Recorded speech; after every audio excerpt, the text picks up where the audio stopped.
ఈరోజు prime time bullet news పై ఒక look వేద్దాం. History repeat. T20 world cup విజేత భారత్, మూడోసారి విశ్వ విజేతగా నిలిచిన ఇండియా. తెలంగాణ నుంచి రాజ్యసభ అభ్యర్థుల ఎన్నిక ఏకగ్రీవం. రాజ్యసభకు ఎన్నికైన వేం నరేందర్ రెడ్డి, అభిషేక్ మను సింఘ్వి. మధ్యాహ్నం 3 గంటల వరకు విత్ డ్రా గడువు. సాయంత్రం 4 గంటలకు అధికారిక ప్రకటన.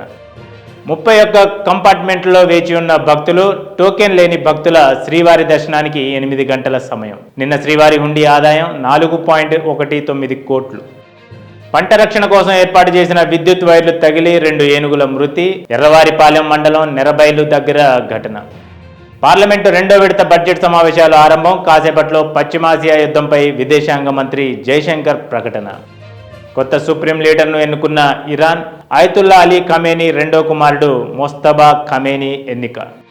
ఇరాన్ యుద్ధంతో బగ్గుమన్న క్రూడ్ ఆయిల్ ధరలు $70 నుంచి ఏకంగా $109.14కు క్రూడ్ ఆయిల్. 4 ఏళ్ల తర్వాత $100 దాటిన బ్యారెల్ క్రూడ్ ఆయిల్ ధర.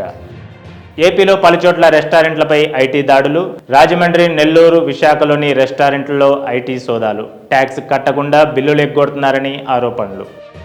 భారీ నష్టాలతో ప్రారంభమైన భారత్ స్టాక్ మార్కెట్ సూచీలు ఉదయం 9:20 సమయంలో సెన్సెక్స్ 2182 పాయింట్లు, అలాగే 659 పాయింట్ల నష్టంతో నిఫ్టీ ట్రేడ్ అవుతోంది.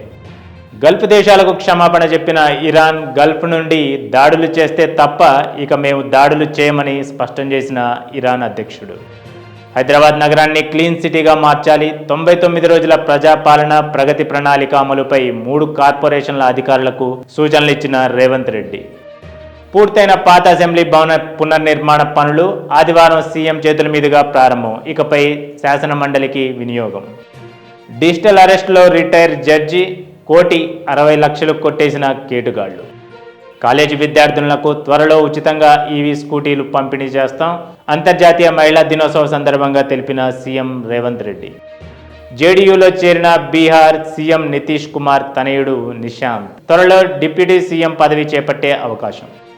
ఢిల్లీ లిక్కర్ స్కామ్లో నిందితులకు ట్రయల్ కోర్టు క్లీన్ చీట్ జారీపై సవాల్. సిబిఐ అప్పీలుపై నేడు ఢిల్లీ హైకోర్టు విచారణ. ఇరాన్ యుద్ధ నౌకపై శ్రీలంక తీరంలో అమెరికా చేసిన దాడిలో 22 మంది ఆసుపత్రి నుంచి డిశ్చార్జ్. చికిత్స పొందుతున్న మరో 10 మంది నావికులు. నగరంలో ముదురుతున్న ఎండలు మరో 2 రోజుల పాటు సాధారణం కంటే 2 నుంచి 3 డిగ్రీలు పెరిగే అవకాశం. గవర్నర్ జిష్ణుదేవ్ వర్మకు వీడ్కోలు పలికిన సీఎం రేవంత్. ఈ నెల 11న నూతన గవర్నర్ శివప్రతాప్ శుక్లా ప్రమాణ స్వీకారం. ప్రెసిడెంట్ ప్రోటోకాల్పై కేంద్రం గరం.